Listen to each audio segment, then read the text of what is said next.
All right. Good evening to those of you on the East Coast. A good afternoon to those of you on the West Coast. And wherever you are watching from, welcome to this edition of Movers and Shakers Unlimited. I'm your host, Brandon Choi, host and co creator.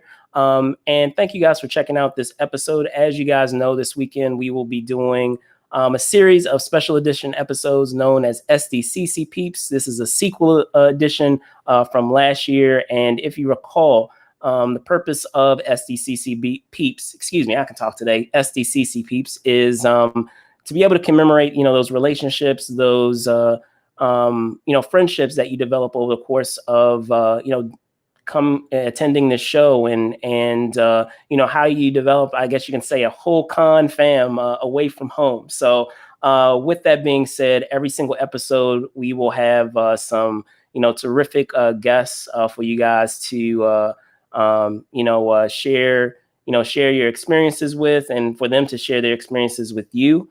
So let me introduce each of our guests. So first up, they have been on SDCC Peeps before. They are a talented composer, providing their talents to many, indie films, not just with film, but with television as well. I love to welcome back Charles-Henri Avelange. Let me bring him back. Hey, Charles, how's it going, man? Doing great. Thank you so much for having me, Brandon. Absolutely, absolutely. So next up, other guests that we have available to us for this episode, they are the CEO of the publicist, or the publicist company known as October Coast. It is my pleasure to welcome back Clint Morris. What's going on, Clint? How you doing? Let me bring him on. Hello, sir. Oh, hold on one second. I'm sorry. Go ahead. You muted me. Most people do. Most people do. I had to unmute you, man. Go ahead. How are you? I'm good. I'm good, sir. So with that being said, guys, just to start us off, and I always like to, do this just to start the show, especially considering, recent events and how things have been, of now finally being able to do, some things in a normal capacity, not all, but at least some. How has it been for either of you? Either of you can start. Go ahead, Clint. Okay, look, it's I'm speaking, as someone that runs a US firm. Things are getting easier, but we're still adapting to change. The way things that we did, the way we did things before, is gone, and the way films were released before the pandemic is gone. There's a lot more bigger films, of course, going straight to streaming. So we're seeing dozens and dozens more campaigns starting through October Coast than we used to, all digital releases. We used to get a lot of work in the events field, running premieres and special screenings and so forth.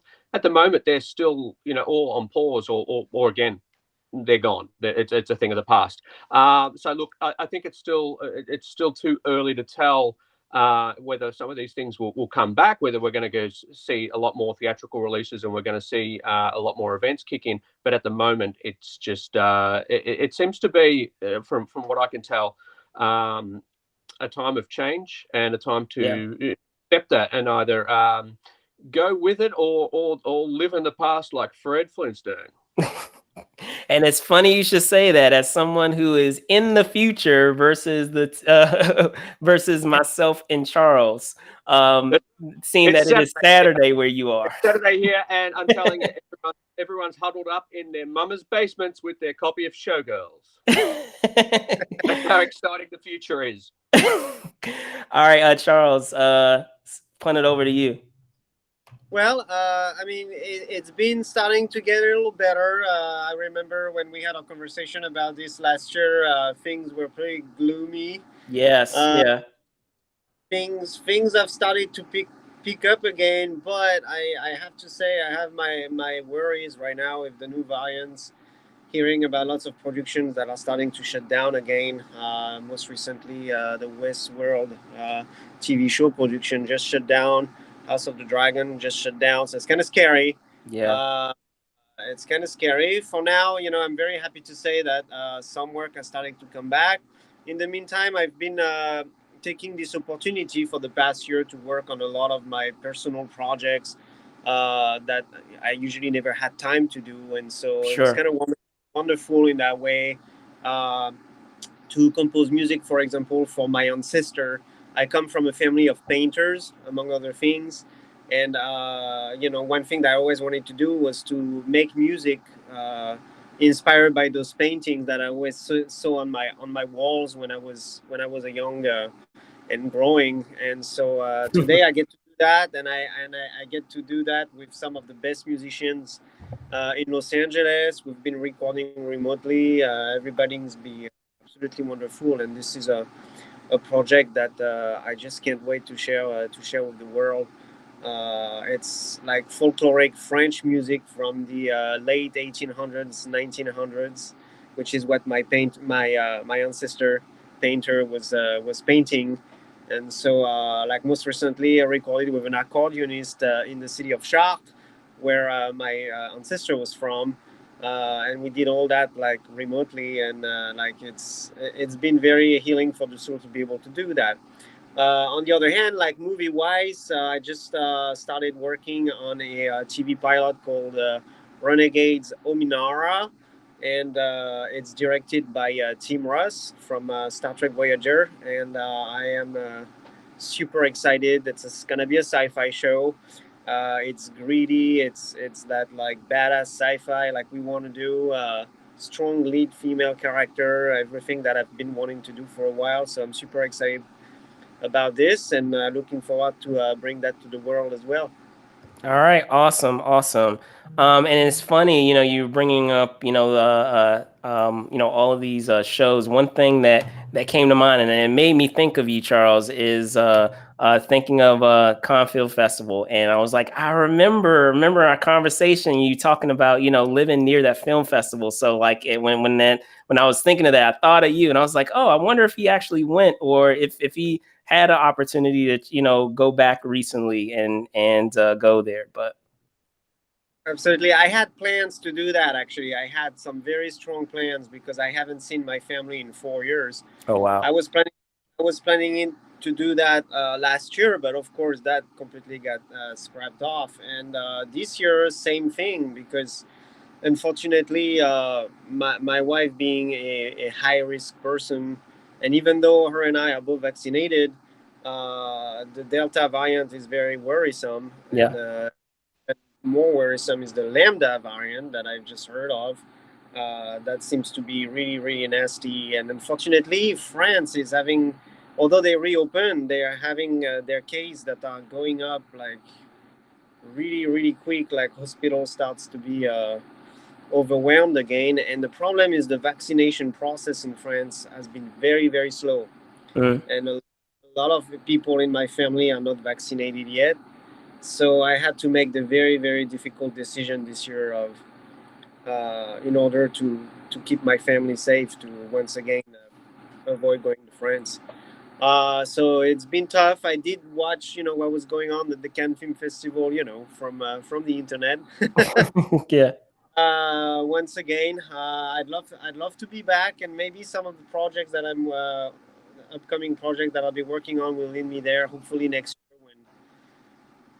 when the planet Earth is vaccinated against COVID-19 for good, and we can all finally enjoy ourselves. Definitely, definitely. And with that being said, I feel like it's a good segue into, the next segment that I have is welcome back. Potentially, because one thing, just as you were saying, how it is currently on this part of the world and in other parts of the world, it's really been fascinating to see. In the US, we're very fortunate in that a lot of shows are opening back up. A lot of festivals are starting back up. A lot of cons are opening back up. But in touch and base, just as you were saying, and still being, having my ears to the ground with other friends of where they are in the world and how things still haven't opened up. So with that in mind, thinking of Comic-Con doing their their second year, and whether it's from either discipline that you guys have just commented on, of where where you fall, whether it's as a composer, whether it's as a publicist, what has, and I know you've teased it just now for a moment, Clint, but just to dig in further, what would that look like with some of the cons or the festivals that we have here, and what has that looked like for each of you respectively for what you do? Well, for a start, the borders here, in Australia, have been shut for over 12 months, and then they're talking about having them shut for another 12 months. So, I would usually attend these festivals for a start, and I think many around the world would. And with countries like Australia and New Zealand that have got their borders shut, and no one can get in or out, they're not flying to these festivals. So whether it's Cannes or an AFM or a Comic Con, you've got a lot of people that would normally and should be there working, not being able to do so. So until the world is vaccinated, and until some of these countries feel safe to open up their borders again, these festivals aren't going to be back to normal. They're not going to have the kind of patronage they used to have. So I think, having said that, that from personal speaking, is a lot of disappointment seeing these festivals, kind of kick in again, but knowing, I'm not going anyway because they wouldn't let us go anyway. So Comic Con, if it was on this year, wouldn't be going. AFM wouldn't be able to go. It's just how it is. And I look, I wouldn't be surprised if it's the same next year too. So in our side, in our business, we've had to kind of shift the power to a lot of our staff. So we've got Jeff now as the North American manager of PR. We've got a lot of the folks overseas now doing my job, just because they can physically be there if they need to be. And it might be like that, and knowing it might be like that for the future. So again, I guess it's just I'm ecstatic to see that some of these festivals and some of these events are coming back and doing what they can. But I still think it's going to be a long time until they fully heal, and until the rest of the world can participate. And I will say that speaking of the Delta variant, I mean, that's what's put Australia back in its sore spot at the moment. I mean, we were doing really well. We had, I think it was 0 cases for a while, and everything was open, and we had all our theaters open. And then all of a sudden, the Delta variant crept in. I think it was 1 case, and from 1 case, it just spiraled out of control. And the next thing you know, they've shut us all down. So where I am in Victoria, in Melbourne, we're in lockdown. We look to get out of it soon. I think we're going to be okay to get out of it, and get back to somewhat of a normal, thing in sometime. But Sydney, at the top of Australia, is in a lot of trouble. Real national emergency. So I think this Delta variant is going to be wreaking havoc on the globe, and I think it's a bit of a worry. And again, especially these countries like Australia, that have only got say 10% of people vaccinated because they just don't have enough supply. That's a real concern. So even the festivals here, the Melbourne International Festivals, the other festivals that they'd usually have here, they won't be going ahead for quite some time either. I'd say a couple of years. So look, it's great. It's great that some of that some of things are kicking back in. But I worry that even, with this new variant and things like that, would, we're going to have to take another step back again before the end of the year. We're not out of this thing. I think that's the thing. We're not out of it. So, it sounds all gloomy.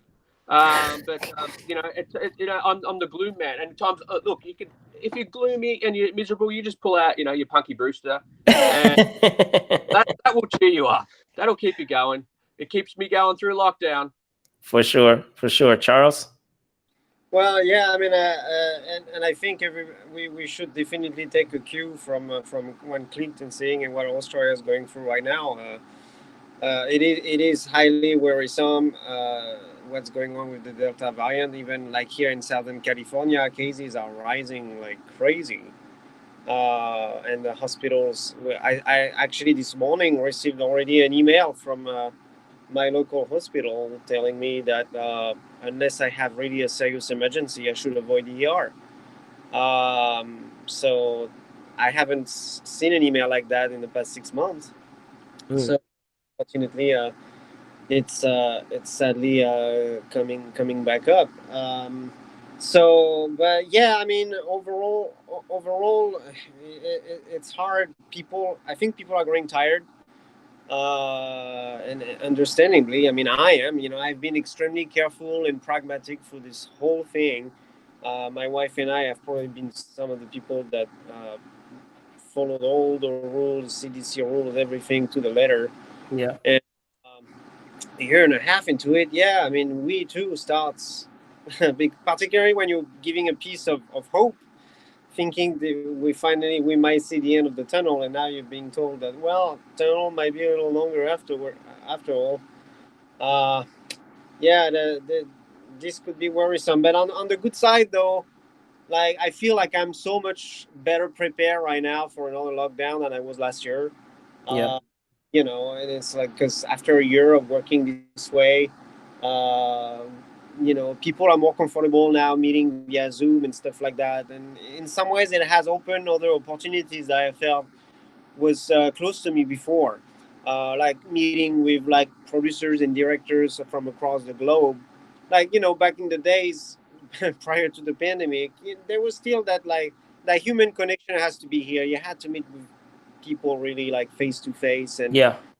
but now with that not being an option, like all of a sudden the promises of the internet, I feel like I finally coming through. Um, in some ways in our field at the very least, so that we can people are more comfortable meeting for the first time virtually, and still being able to make a connection and still being able to talk about collaborations. And yeah, I mean, to me, I think it's been very positive, and so that's why, like, if we must go another lockdown, I'll be more prepared to it. I think people will just like, you know, they know the drill, and yeah, I'm very hopeful in that regard, and hopefully we'll be able to continue to work, be creative, and provide entertainment to the world, and all doing that in a safe way, and let people take the time to get properly vaccinated, and making sure that the damn bug is finally tired of us humans. Right. And I guess one thing to speak further on that is, on a lighter note, obviously, is I know this time last year, one thing that was a talking point was talking about just reminiscing on what your first Comic-Con was. And in lieu of that, I guess I have a sequel of that question, and that being, what do you foresee will be um, your first potential con back, and if it is, maybe it won't be San Diego Comic Con, maybe it's something else, and have you already? I'm assuming from your conversation that hasn't happened yet. So what do you foresee? Fingers crossed, under the best circumstances, would be potentially your first con Well, I seriously consider the LA Comic Con that is coming up as well, in November. in November, and I was like getting excited about that. But now, like you said, in lieu of what's going on, I think I'm just gonna give up on that. Like I think it's gonna be probably safer, uh, considering again like my wife being a high risk person, to just like scratch that off until the end of 2021 again. So I mean, we'll see. I'm pretty much like I'm hoping that if by January, February of 2022, uh, we have finally like the world population has been able to have access to the vaccine, and we are all, for the most part, safe from it. Um, I guess it'll depend. I'm pretty sure I will have worked on some projects that we'll be scheduling panels at some of those cons. So I'll Yeah. probably whatever which one will be set up for and going to. The truth is, the way things are going, and SDCC might very well be the first one. Okay. Maybe next 2022. Okay. All right, Clint. Look, I think the next con I'll probably be attending is probably the 7-Eleven con with the bunch of singers living in. Look, I think that's the thing. It's a bit up in the air. There's no way they're going to let us Aussie monkeys out of our cages until probably, I don't think until 80% of the population is vaccinated, and that won't be until February or March. And as much as I would have loved to be again at AFM, that's probably the main base where publicists, indie film and the world should be. We should be there. But again, we won't be there. We'll be there in spirit. We'll be Casper style, haunting the halls. But I think, look, I'd love to think that I would be at Comic Con next year. But let's see. We could be up to the Dolly Parton variant by then, and there's something else creeping in. So we'll all be singing Jolene to 2023. I really don't know. I'd love. Look, that's the goal. So this time next year, I'd love to say I'm back in the States, giving Brandon a hug, trying not to spill my beer at the same time. So actually, with that being said, and talking about these first shows, and I know we kind of teased it just now, but just that idea of this I guess you can say this experiment, so to speak, that they are doing with having this show in, for all intents and purposes, during Thanksgiving.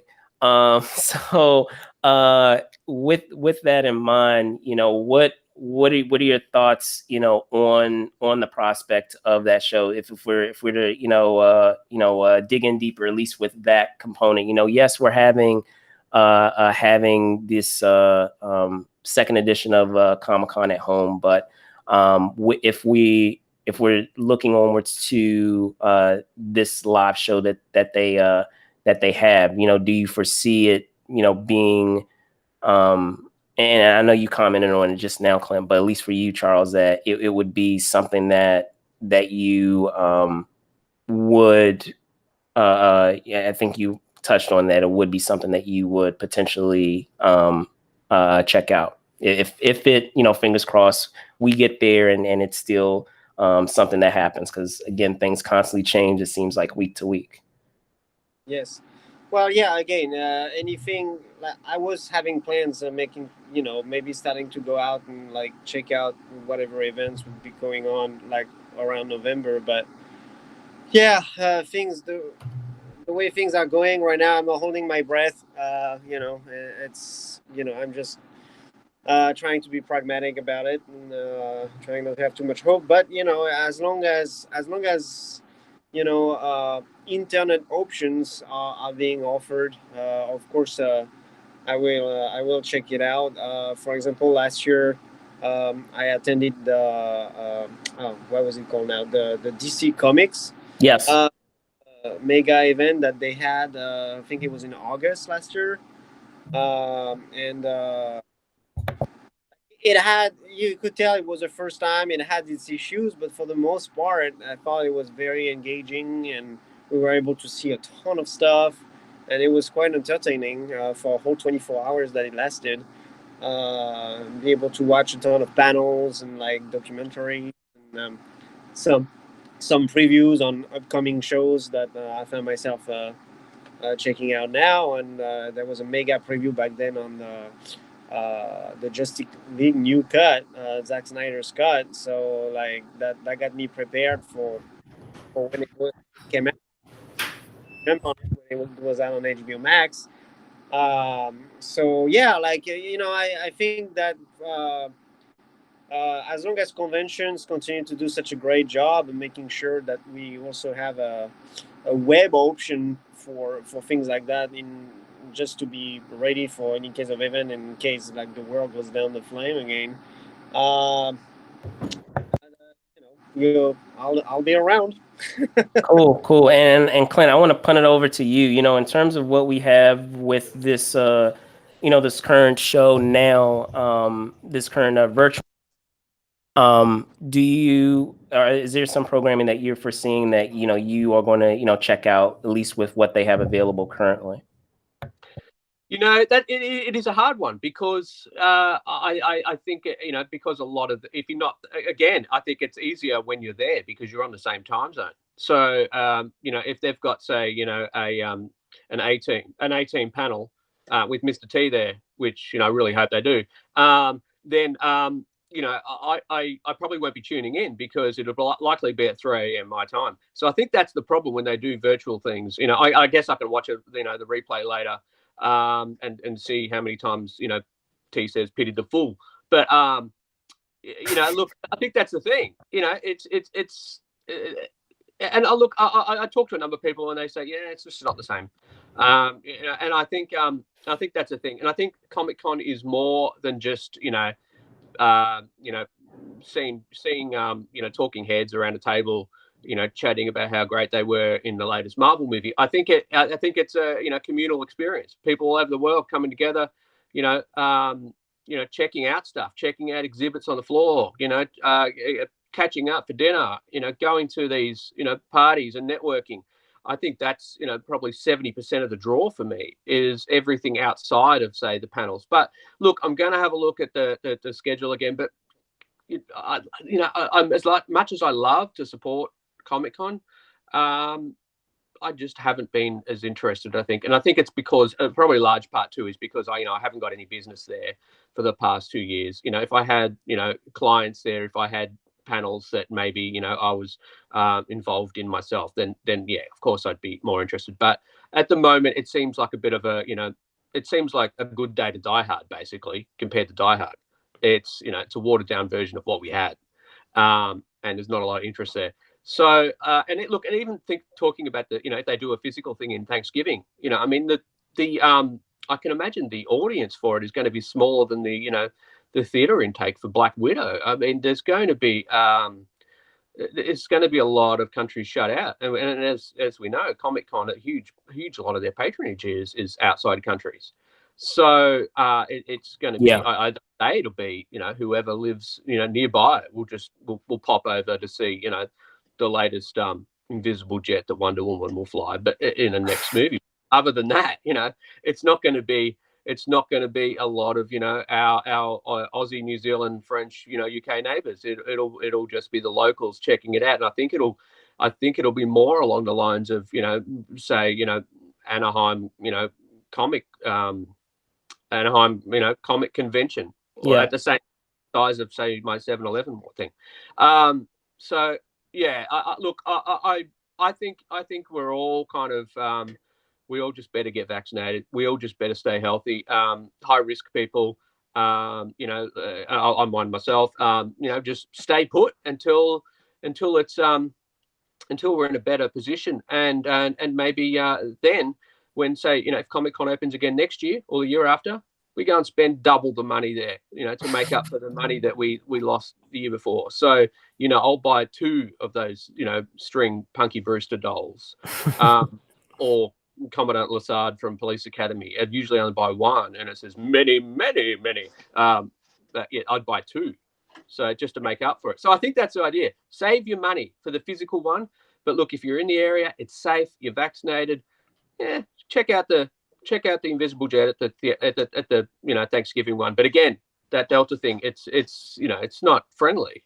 It's not going to shake your hand. So I don't know how it's going to go. I don't know how it's going. I'm keeping an eye on the US too, because I know what it's done to Australia, especially after we'd all opened up again, and I see the US is in a bit of strife again too now that the cases are going up, and especially because things are pretty much all open there. I'm like, oh, it's a bit dangerous. You don't know who you'll be sitting next to in the theater. It could be a friend, it could be a guy from down the road, or it could be a bag of Delta. So I don't want to be that guy sitting next to the bag of Delta in a theater. So I just say be careful. If you can, I'm not going to get too political, but if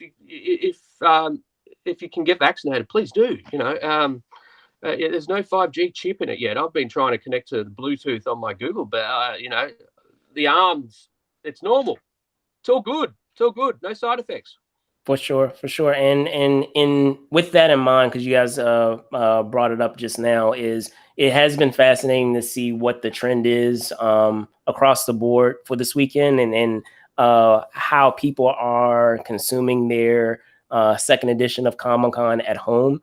For some, they actually are. There are other cons that are happening here stateside that are happening live, and for some, they are working it. For others, they are going as attendees. And so, with it being in virtual, they're able to consume it whenever they want. There isn't that uh, uh, that time restrictive element of it where you have to see it right then and there. So that component of it has been very fascinating. So it will also be interesting to see how, as you guys said, how that Thanksgiving show is going to go, because just as you said, there is something lost out of having everyone there, not just the folks that we have stateside, but across the world. So it will still be interesting, because I still feel, with that in mind, that there has been such a fever pitch and an anticipation of being able to go back to our con. So,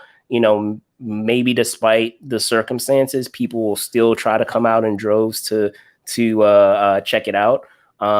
It'll be very fascinating to see, nonetheless. But with that being said, just to wrap up, are there any theories that you foresee, at least right now, with just as you guys were talking about respectively, with what each of you do, things that may come forward in maybe whether it's film festivals, whether it's in cons, of how they're executed and of how they're done now that we have this new status quo of what we are dealing with in our everyday lives.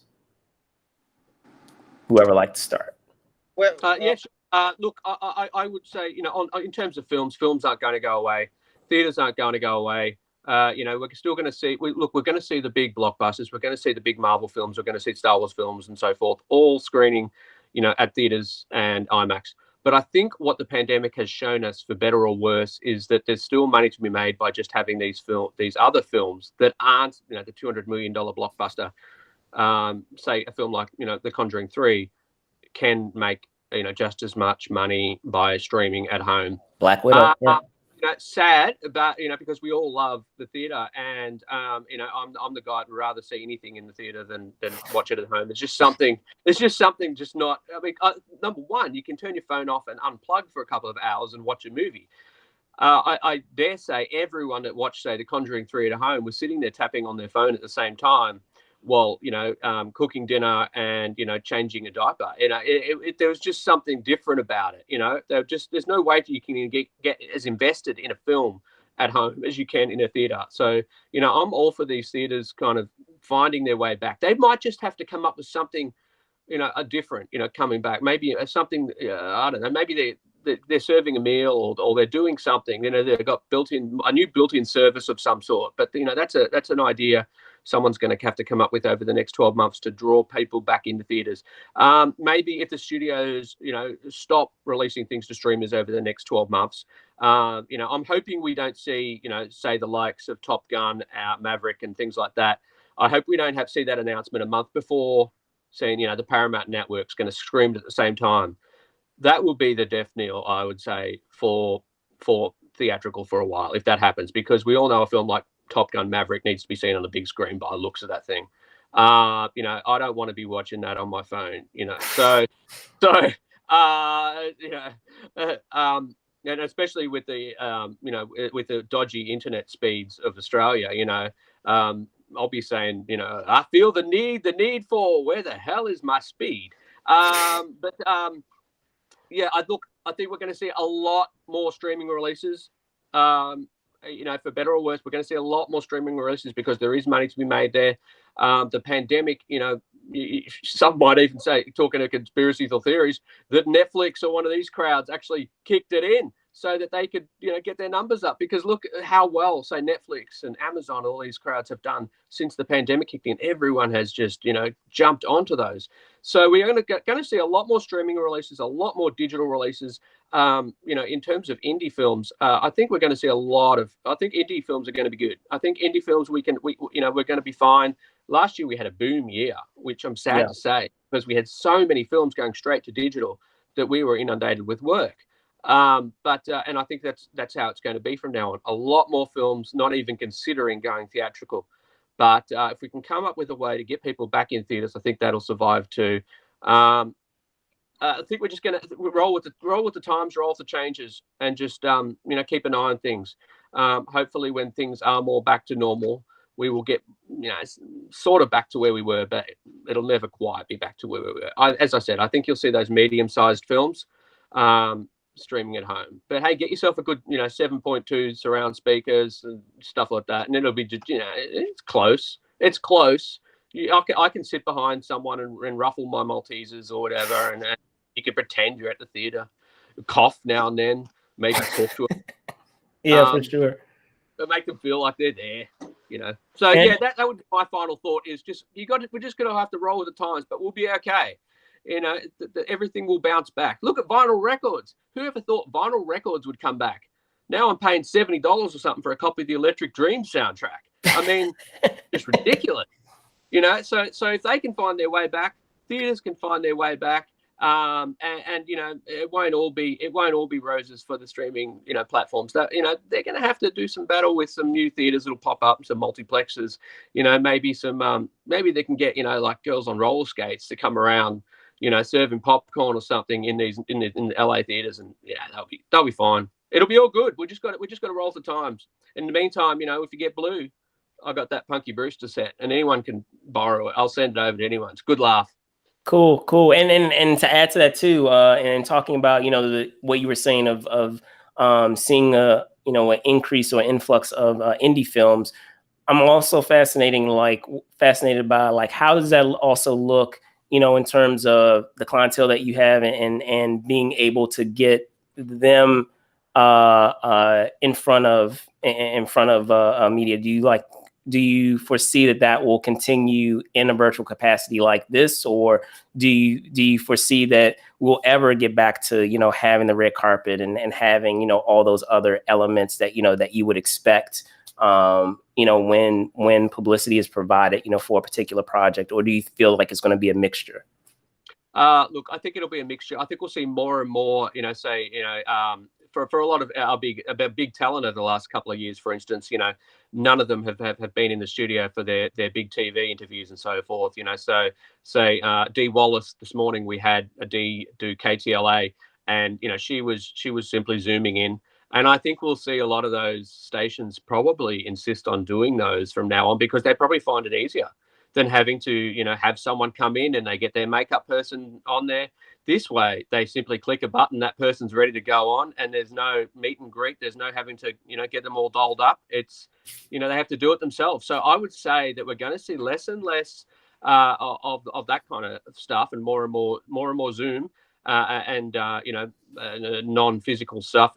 In terms of events, theaters, premieres, I think that's always been a bit of a congratulatory thing, or pat on the back for cast and crew more than anything else. So we will probably see those still go ahead, because we all like to pat ourselves on the back now and then, and we all like to celebrate our successes.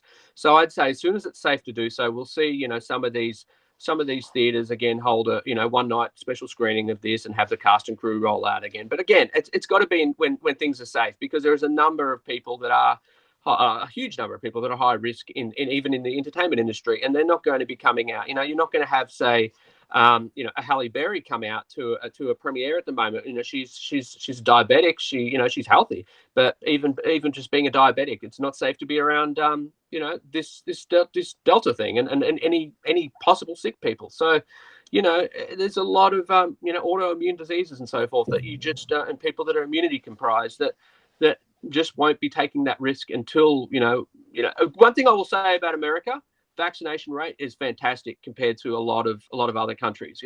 So many people vaccinated. Here you couldn't even get vaccinated under 40 until I think it was like a week ago or something like that. But 10% of people are vaccinated. So, even when they open things up again here, there's still going to be trouble until people are vaccinated. There's still going to be other variants.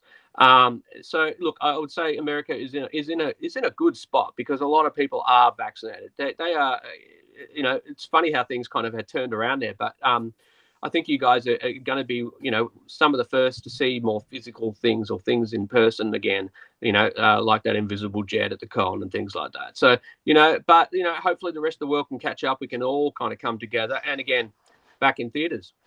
For sure. And Charles, in the world of composing, I'm curious also, like, I know it's been fascinating with a lot of friends that are, voice actors, and how, they've had to pivot the last 18 months of, having, if they didn't have a studio at home, having to create a studio at home to continue to, do their job and work. So, I'm assuming, that has been the case with you, or has it been slightly different? And what are some trends that, you foresee, at least in your field, that, may continue, going forward, and how that would look in perhaps with film festivals of hopping on to pop up at a festival, or even at, some cons? Because I mean, yes, we've been talking about San Diego, but there's far more out there to check out.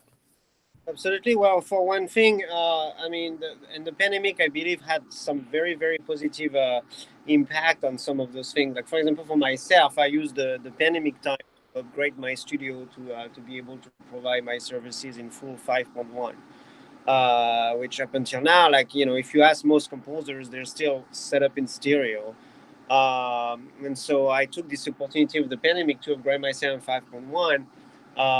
And I think that I'm not just at a professional level. I know a lot of like people, whether it's in my family or close friends, who were not considering buying home theater systems, but after a whole year of lockdown, not being able to go movie theater and wanting to watch like blockbuster movies and stuff like that, all of a sudden people have started to equip themselves. And not everybody has the space to do that or do it properly, and it will never replace a giant IMAX room. But the thing is that overall, I've seen for my part an increase in like providing what I consider better quality audio experience, whether it's for film, television, or games, and any other form of media. Um, because I think there's always been like a huge potential, for example, for surround music, and this pandemic I think has helped that tremendously. I've started releasing my music in immersive sound, and I have seen my music, selling like 120% increase in music. Uh, people have these new systems and they want to use them, and they are like really hungry for content. And I that was kind of like an intuition that I had at the beginning of this pandemic, particularly when Warner Brothers announced that from now on they were going to release all their titles simultaneously on HBO Max and in the theater if they can. That was my cue where I was like, yeah, I think this is going toward that. So I think overall it's a good thing. I think everybody should have some sort of a surround system at home. Too many people are still not aware that this is even a thing, Yeah. or how it works. And even from my fellow musicians or composers, they ask me like, why why listen to something in music in 5.1, like how does that work? And so I have to explain, like people are like, what if you just want to listen to a concert? The concert, you have just the music in front of you and that's about it. Well, that's not true. With surround sound, you can actually reproduce not only just the music that you listen at the concert, but the entire ambiance that's going on in the concert. The person eating their lovely popcorn behind you, or whatever it is, you can reproduce even the most annoying part of being with other people, if that's what you miss. But in terms of music creation, though, like being able to like do a clean recording of an orchestra in one of the best hall in the world, people have no idea. But like if you are equipped in Dolby Atmos and you're recording to you're listening to a recording of the Seattle Symphony at Benaroya Hall in Dolby Atmos, it's like you're there. If you place your speakers properly in your room, it is a magical experience. Will it replace being there at Benaroya Hall? It never will. However, I'm guessing that depending on your budget, if you weren't able to buy that $1,000 to be right in front of the orchestra, turns out that recording might still be better than what you could have got being like way all the way up there against the wall, having to watch with binoculars, you know. So in that regard, I think the pandemic has tremendously helped that side of the thing, at least for the music. I mean, seeing Apple announcing that they will now propose immersive streaming music, like for me, like I was jumping everywhere. I've been watching that for 20 years. I actually wrote my thesis for my master's on that. And here we are 20 years later. I remember being so disappointed that surround music was not a thing. And I think that the pandemic has give a tremendous boost to that aspect of the music industry. And so I really look forward to making more. And plus, in terms of aspect of creativity, particularly when it comes to electronic music or blending acoustic instruments and electronic music, when you start working in surround sound, the possibilities are infinite. For sure, for sure. So with that being said, guys, I will cap it off right there. Thank you guys so much for hopping on and talking about what it is that you guys do and what that looks like in the capacity, not just with film festivals but with cons as well. Before I let you go, can you tell folks where they can find you? Sure, they can find in the future. Go ahead. Want my home address, folks, or you'll find me on octobercoastpr.com. You'll also find me at ceo@octobercoast.net and on Twitter at ceo. Actually, what am I on Twitter? Clint O Coast, I think. Clint O Coast on Twitter. Yep, it's there. If you head there, you'll be able to. It's mainly just me talking about like Twin Peaks and stuff, though, isn't it? It's whatever. There's freaks like me out there. And that's why we need Comic-Con to come back, so us freaks can get together again and talk about what really happened in season 3. But it was great to talk to you both, and I hope I get to see you in the flesh one day. We're going to look a lot different. We'll probably have 3 heads and stuff because of the vaccine. Whatever, it'll be great. We'll be alive and we'll be able to live again. For sure, Charles. Likewise, Clint. We're to meet you in person. I'll definitely check out your handles. You'll hear from me. Like, it was great to meet you. You too. Yeah. Let's do it. Let's catch up. Speaking of Twin Peaks, you'd love my room. It looks like the Twin Peaks weird dream room with all the vaulted curtains. Oh wow! I'm jealous already. All right, so go ahead. You can find me on Twitter at Charles Avelange. They can also find me on Instagram at Charles-Henri Avelange. Henry is spelled the French way with an I, not a Y. And also my website, charleshenriavalanche.com. Let's see, where else? Facebook, everything. Like, just type my name on Google, they will all pop out. And if you can check out on my website, you can check out my new surround music and see if that's something that works for you guys. I'm super excited about that, and there is a lot more music coming that way that I'm currently mixing as we speak. I'm very excited about that. So yeah, feel free to check me out there. Cool. Awesome stuff. Well, there you guys have it. Again, I'm your host, Brandon Choi, host and co-creator of Movers and Shakers Unlimited. Again, I want to thank my guests for this episode 3 of SDCC Peeps Volume 2. You could also find us on Twitter at Move and Shake UNLTD. Gosh, I could talk today, guys. At Instagram at Movers Shakers Unlimited. Other than that, guys, thank you guys so much for watching. Be safe out there, and see you soon. Bye.